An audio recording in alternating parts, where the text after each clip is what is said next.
चांद हमरा यार के चेहरा के दीदार दे दा। ए चांद हमरा यार के चेहरा के दीदार दे दा। तू हमरा बेचैन के करार दे दा। लुट गइल पानी हम अंधरिया में, बस थोड़ा सा रोशनी उधार दे दा। याद बा हमरा खातिर तू हर तूफान से टकरा जाऊं। हमरा एक आवाज पे दौड़न पावर होके आ जानो। ओ दीवानी, ओ दीवानी। याद बा हमरा खातिर तू हर तूफान से टकरा जानो। हमरा एक आवाज पे दौड़न पावर होके आ जानो। फिर से तूफान से टकरा जा, आजा सुन के सदा तू आजा।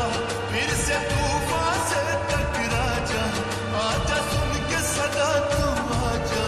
आजा प्यार तो हर झूठा, इकरार तो हर झूठा नाता।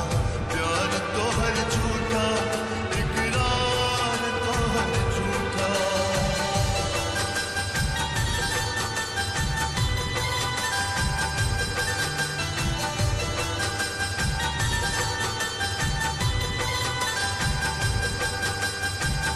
तोहरे इंतजार में अटकल हमर परान बा।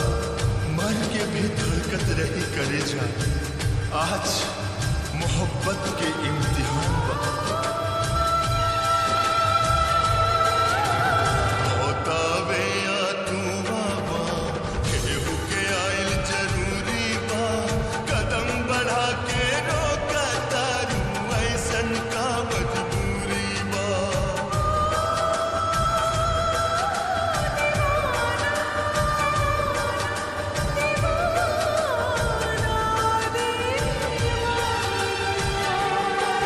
होतावे या तू आवा, केहू के आइल जरूरी बा।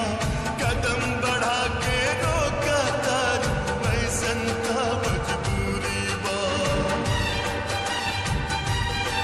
ई दीवाना के समझा जा, आजा दिल के आस पुरा जा।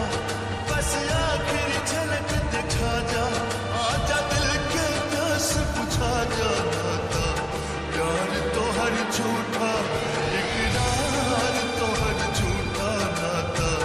प्यार तो हर झूठा, इकरार तो हर झूठा।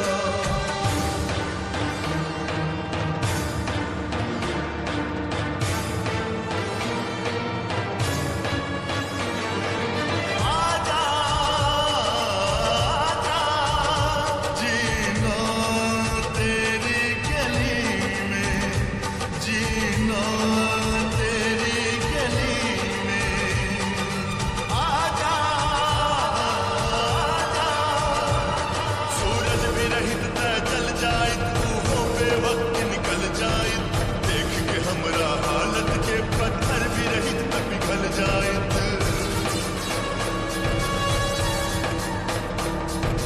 कितनो बोलैनी तोहरा के फिर भी ना अइलू तू।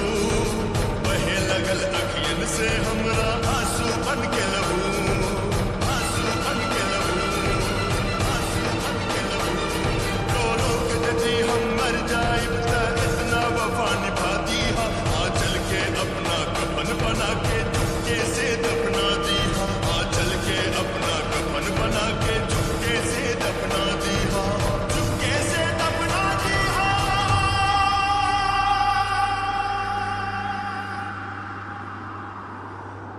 बस